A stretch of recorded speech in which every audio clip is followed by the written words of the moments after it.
Assalamualaikum semua. Bertemu lagi dalam kelas matematik tahun 4, unit masa dan waktu untuk topik perkaitan dalam masa.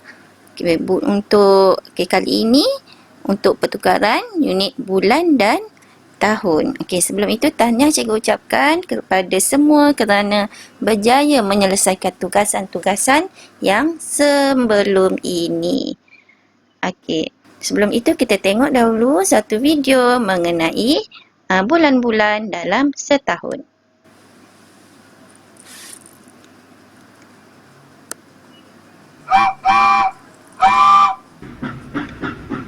Tahukah kamu ada berapa bulan dalam setahun? 12. Ada 12 bulan dalam setahun. Mari kita menyanyi dengan kuat. January, February, March, April, May, June, July, August, September, October, November, December. January, February, March, April, May, June, July, August, September, October, November, December. January, February, March, April, May, June, July, August, September, October, November, December. January, February, March, April, May, June, July, August, September, October, November, December. Syabas! Mari kita bermain.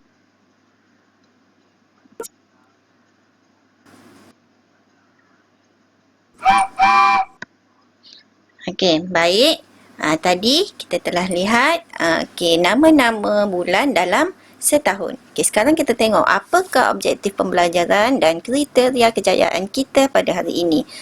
Pada akhir sesi PDPR nanti, murid akan dapat menukar unit masa melibatkan bulan dan tahun dalam klausa 4.4.2. Kriteria kejayaan cikgu dah tetapkan ada 3, iaitu pertama, menyatakan formula atau rumus untuk penukaran unit antara bulan dan tahun. Yang kedua, menukar unit tahun ke bulan dengan betul. Dan yang ketiga, menukar unit bulan ke tahun dengan betul. Kita tengok kriteria pertama, iaitu menukar formula unit antara bulan dan tahun. Kita nak ataupun tahun dan bulan. Apa yang kamu perlu ingat adalah dalam setahun ada berapa bulan. Melalui lagu tadi kita telah tahu 1 tahun sama dengan 12 bulan. Jadi untuk menentukan yang mana darab, yang mana bahagi, kamu hanya perlu ingat untuk nombor yang kecil menjadi lebih besar, dia perlu darab. Jadi tahun ini angkanya adalah 1, manakala bulan angkanya adalah 12. Jadi tahun ingin ditukarkan kepada bulan, kita perlu darabkan dengan 12. Dan sebaliknya, jika kita ingin tukar bulan kepada tahun, 12 bertukar menjadi 1, angkanya menjadi semakin kecil, maka kita perlu bahagikan dengan 12. Kriteria kejayaan yang kedua, kita akan menukar unit tahun ke unit bulan. Kita tengok sekilas fakta. Tempoh pembinaan Menara Kuala Lumpur hingga dirasmikan ialah 5 tahun. Berapa bulankah tempoh pembinaan Menara Kuala Lumpur hingga dirasmikan? Jadi kita nak tahu, di situ telah dinyatakan selama 5 tahun. Kita nak tahu 5 tahun itu berapa bulan. Jadi kita telah mengetahui 1 tahun bersamaan 12 bulan. Jadi 1 ke 12. Nombor kecil ke nombor besar kita perlu darab. Jadi kita boleh sama ada menggunakan ini 5 tahun, nanti kita akan darabkan dengan 12. Okey, kita boleh gunakan kaedah bentuk lazim seperti biasa iaitu 12 bulan darabkan dengan 5, kita akan dapat 60 bulan. Okey, bagi anak-anak, murid-murid yang tidak ingat sifir, cikgu telah ajar kamu bagaimana menggunakan teknik garisan. Okey, jadi untuk yang tak ingat sifir, amalkan guna garisan. Okey, 12. Tuliskan dulu 12. Okey, darabkan dengan 5 di tepi. Kemudian buatkan garisan menegak mengikut nombor tersebut. Okey, 1 ada 1 garisan. Okey, dan 2 ada 2 garisan tegak di situ.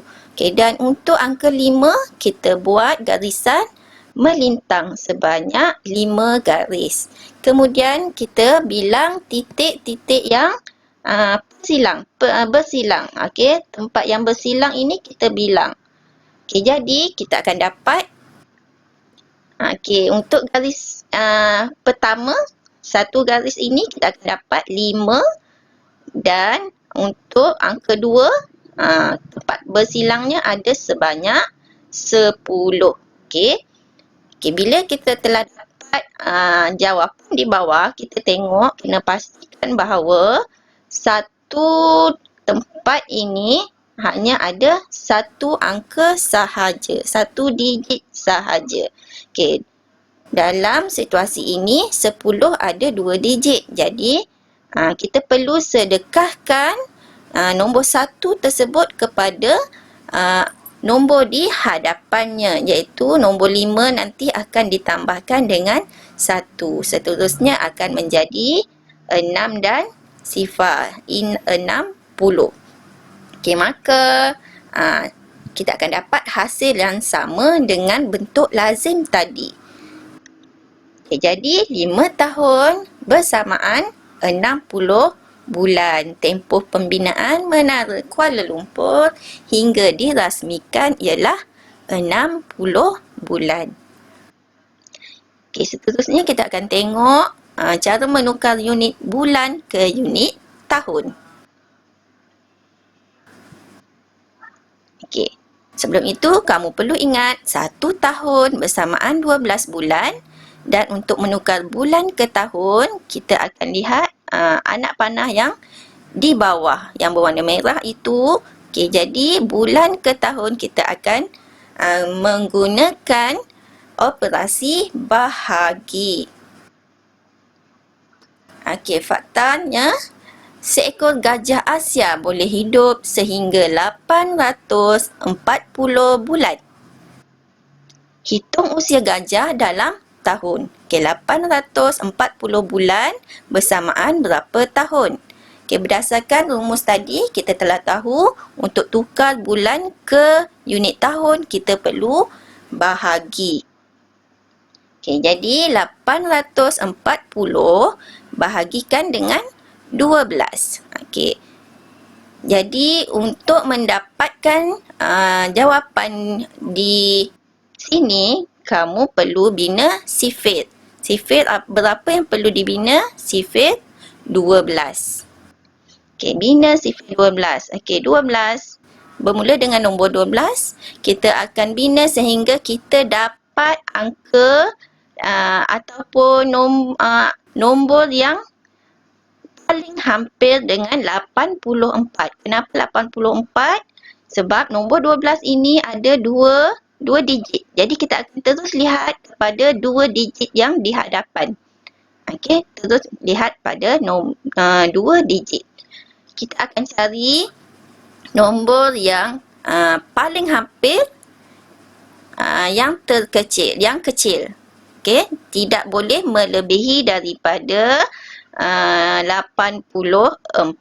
Okey, jadi bermula dengan nombor 12, kita akan tambah 12, dapat 24. Okey, masih lagi kecil, tambah lagi 12, 36, tambah lagi 12, 48, 60, 72, 84. Okey, kita telah jumpa angka 84. Jadi, kita berhenti dahulu dan masuk nilai 84 tersebut dalam bentuk lazim bahagi. Okey, tuliskan 84 di situ. Kemudian kita akan bilang nombor 24 itu berada di lajur yang keberapa.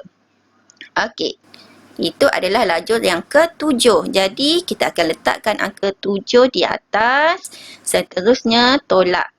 Dan angka selepasnya itu sifar kita turunkan dan dapatlah jawapannya di atas 70. Okey, jadi untuk jawapan bahagian atas operasi bahagi ini itu adalah unit tahun sebab kita telah bahagikan dengan 12. Okey, maka 840 bulan sama dengan 70 tahun. Usia gajah ialah 70 tahun. Okey, seterusnya tukar 172 bulan kepada tahun dan bulan. Okey, 172 bulan kita ingin tahu berapa tahun, berapa bulan. Okey, bila telah diberi unit bulan di sini, maksudnya kita akan tukar daripada bulan ke tahun. Okey, unit bulan ditukarkan kepada unit tahun, kita perlu melakukan operasi bahagi. Okey, 172 bahagi 12. Okey, seperti biasa kita bina sifir dahulu. Okey, iaitu sifir 12. Okey, bina sifir 12.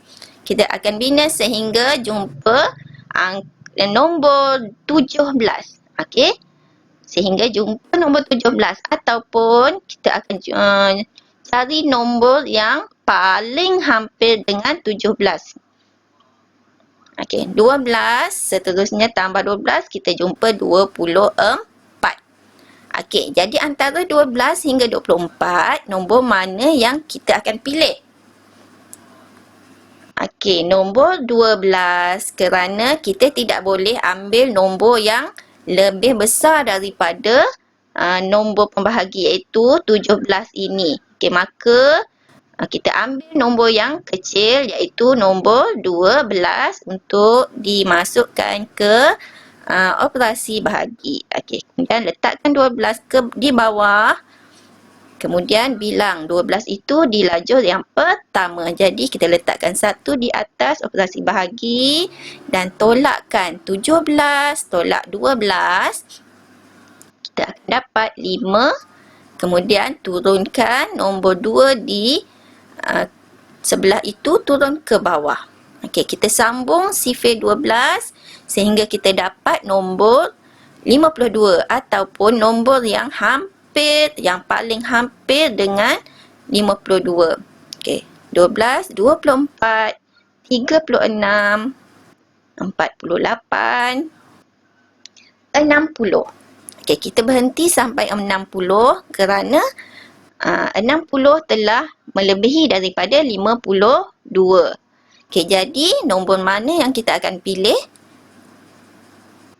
Okey, 48.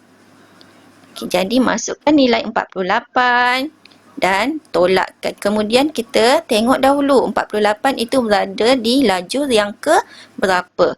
Okey, 48 lajur yang keempat. Okey, jadi masukkan nilai 4 di atas. Kemudian tolakkan 52 tolak 48 dapat baki 4. Okey, berdasarkan pembahagian ini kita akan dapat jawapan iaitu yang atas 14 itu merupakan unit tahun. Okey, manakala baki di bawah itu adalah unit bulan.